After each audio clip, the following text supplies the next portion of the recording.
বেড়ে ওঠা মেয়ে, কিন্তু তাহমিনার বাবা মা কেউ নেই। তাহমিনা থাকে তার এক খালার কাছে, খালার কাছেই মানুষ হয়েছে। তো তাহমিনা বর্তমানে সেলাই মেশিনের কাজ করে, সেলাই মেশিনের কাজ করে যা পায় খালার হাতেই সব কিছু তুলে দেয়, কারণ খালাই তার সব কিছু। তো তাহমিনা এখন ইউটিউবে এসেছে বিয়ে শাদির জন্য।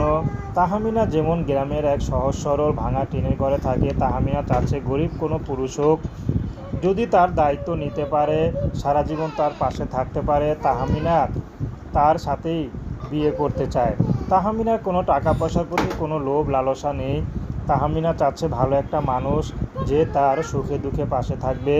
কারণ তাহমিনা কখনো কারো ভালোবাসা পায়নি, তেমন একটা বাবা মার যে ভালোবাসা পাওয়ার কথা সেটা পায়নি। তো তাহমিনা চাচ্ছে যদি বাবা মার ভালোবাসা তো পাইনি, যদি বাকি জীবনটা স্বামীর ভালোবাসা থাকতে পারি তাহলেই খুশি। সে মানুষটি বিবাহিত হোক আর বয়স্ক হোক, তাতে কোনো সমস্যা নেই।